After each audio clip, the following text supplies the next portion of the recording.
Jeremie Frimpong is said to be unsettled at Bayer Leverkusen and Manchester United is interested. Question is, does Manchester United really need to sign this young man?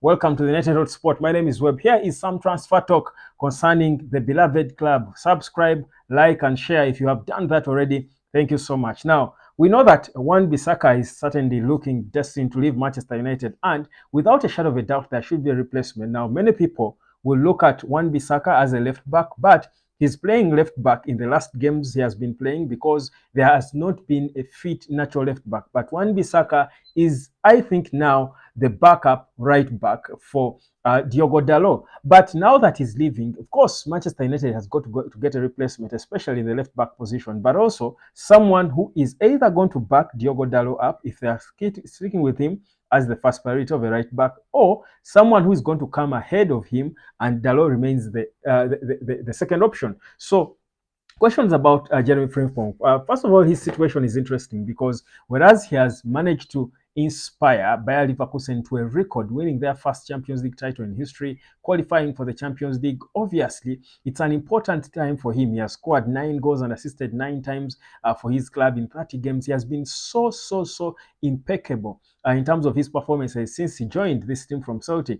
Remember, this is a boy who graduated from Manchester City, let go of him to Celtic, and it is from there that Bayer Leverkusen got him, only for him to become, I think, probably the best right back in world football. And there are things about his game that you probably like. But before I get to his game, just his situation, it is said that Frimpong, this was a report coming through from Bild, they are saying that he's open to exploring the buyout option in his contract because this is an opportunity he's got, that in the summer there is of course he has a buyout clause in his contract where if a club can pay 40 million euros, that is what it's believed to be, they can have him. They can talk to him. If they can pay Bayer Leverkusen 40 million euros, they can go and talk to his representatives or to the player and try to interest him in their project. Now, Manchester United are reportedly considering that because you know that he has been a player United has been linked with for a long time. Now, United are reportedly considering going into that conversation because, first of all, honestly, like I said, I think he's the best right back in the world, at least as of today. Two, he's affordable. If it's about 40 million euros, that's about 35 or 34 million pounds, really. That's money that Manchester United should be able to get for a position if they deem it important. Now, we'll get into that whether it's an important position.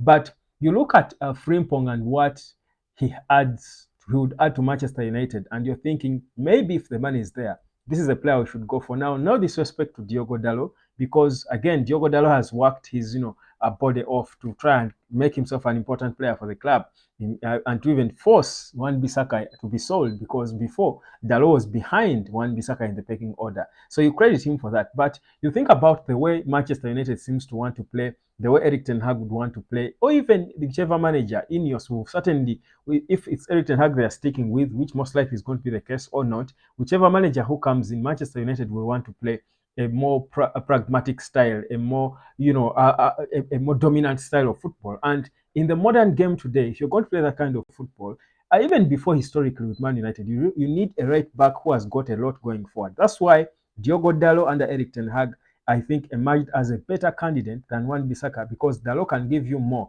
because he can swing in crosses. He's better as an overlapping player than Wan-Bissaka is. Wan-Bissaka is good defensively, but Dalot is good by adding to the attack. And you clearly see that with Manchester United, especially when Bruno is there, is not there, he's not in the team. We've seen how we lack ideas, we lack creativity in the team. And you think in the modern game, you need fullbacks who can add to the attack. That is why Luke Shaw is an important player. He makes the left wing exciting because he adds to the attack with his overlapping runs. So does Diogo Dalot. When he does attack, tries to add to the attack. Now, the thing is, Frimpong is a better version, is an improvement on Diogo Dalot. So whereas he's not so good defensively, because United and the way we want to play going forward, we need a player who will add to our attack with the overlapping runs, swinging crosses, try and play 1-2s and overlap and do minuses and stuff. Frimpong will certainly fit into whatever we're trying to build within you. So in terms of him being needed, I think there's no questions about that, because we say Manchester United, if we are going to compete, we need world-class players playing in all positions. Now, certainly Diogo Dalot is not yet world class. He's not so far from it, but if you've got Frimpong as an option who can come in for 34 million pounds, certainly Diogo Dalot can ably be a backup and be the reserve for him. He's an able reserve, to be honest. So I think in terms of his importance in how we play, there's no questions about that. He has proven how good he is, and he's young. He's only 23 years of age. So that shows you, and he's affordable. He's not expensive yet, because with these levels, just 40 million euros, that's peanuts for a player of that quality in this day and time where the transfer markets are so crazy. But the issue then would be, how would then Manchester United be able to get him with all the competition, because he's been linked with teams like Manchester City, his former club that he left in 2019. He's been linked to Arsenal. He's been linked to Bayern Munich.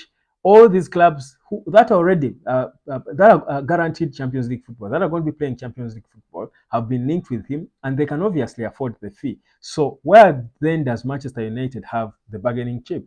Where does the bargaining power fall for Manchester United? We're not going to be playing the Champions League, probably not even the Europa League.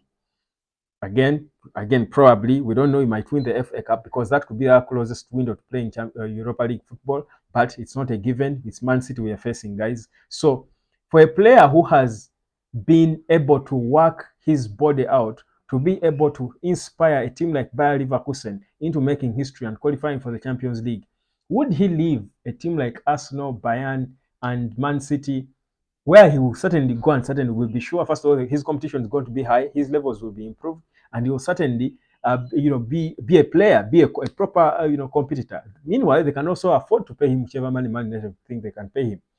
Would he choose Manchester United, this unsettled project, over those clubs? I think, again, it goes back to one thing. Are we able to sell this project to him? Because whereas we are in a very interesting deal, it actually could be a proper opportunity to certain players if we present it right. Because I'm imagining if Ineos went to these players like this Frimpong and told him how important, because the reality is with what Ineos is doing, there is hope. Because United remains Manchester United. There is that honor remain there that all players world over would want to play for two clubs in the world, Man United and Real Madrid. They certainly would want to play. The thing is, United had rotten in recent years, but with Ineos coming in, there seems to be a certain positivity. I heard Rafael Varane in his message as he was leaving, confirming his departure, talking about how he thinks Ineos has got a good strategy that will bring the club up. If we can have the right people in these offices, the Omar Beradas of this world, who we brought in for lots of money, poached from other big clubs like Man City, Jason Wilcox, these are the guys who are going to be handling this transfer talk. If they can sell the project and make it look like, first of all, give the player confidence and belief that this project is progressive, it's going to work. Of course, there are no guarantees that it's going to work, but at least you can present it in a way that can assure a player that this project is going to work. That's the same thing with Zinedine Zidane. So that is one, because the name is still there. It's a big club. That would be an honor for this boy. It should be an honor for this Frimpong to play for United, of all the clubs he's been linked with. So if we can do that, and then you think about the player and how important you make him feel, because he's certainly guaranteed, if he comes in at Manchester United, he will be an important player. He'll have another opportunity to rewrite history like he did for Bayer Leverkusen. That he came from a Celtic club, went to Bayer Leverkusen and led them to the Champions League. Now, it would be almost the same thing with Man United struggling since the departure of Sir Alex Ferguson. This is an opportunity for you to come in here with a new ownership, and we change the story. So he will forever be, I think, in the books, in the legendary books of Manchester United, as part of the group that changed things for this club, that brought back the glory of this club. You will certainly be a legend. So you can imagine, like, if Arsenal, for example, we know it's most likely not going to happen, but if Arsenal won the Premier League now, all these players in the Arsenal team would be legends. All these players would be legends in Arsenal, because this is something that Arsenal has failed to achieve since 2004. So if you sell a project to a player that way, so you've got the name as Manchester United, that had been, the name stays, it's a big name, but the performances of the club, everything around the club, the stadium are not appealing. Assure the player that you're going to put these things right, build a better stadium, you're bringing in, people from Man City, professional people from Southampton who know what to do around the football. You're putting together the right structures. Then you're showing him you're going to be an important player in this project that we believe is going to achieve this success. Then that way we can probably convince Jeremie Frimpong to choose Manchester United over Bayern Munich, over Manchester City, because the competition there perhaps could be too much for him, over teams like Arsenal that could all be interested in him. So that's now where we are. That how are we going to interest players? Where is the allure for top players? Because the name itself, just the name Manchester United is no longer selling. What we've got to sell, but we've got a unique selling point in the promise. What we now need to sell to these players is the promise that you can be part of what we know is going to be a successful rebuild of the club. If that can happen, trust you me, Jeremie Frimpong rather, would be a good catch for Manchester United. And 34 million pounds or thereabout is certainly a bargain. If we can raise that money, we certainly should go. We should go for him. But of course, we then need to know how much will we get from Wan-Bissaka, because Wan-Bissaka should be sold. We know that he must be among those who are leaving, but we need to sell him. We need to get some money. Or are we going to swap? Is he a player that Bayer Leverkusen would be willing to take on? Can he fit into what Xabi Alonso is trying to play? So all those mechanics have got to come into play. But the reality is the transfer business is getting intense at Manchester United, and Ineos are trying to create or to come up with ideas and solutions to what seems to be a difficult step in their rebuild. My name is Webb. Subscribe. This is the United Sport. And yeah, Manchester United indeed needs Jeremie Frimpong.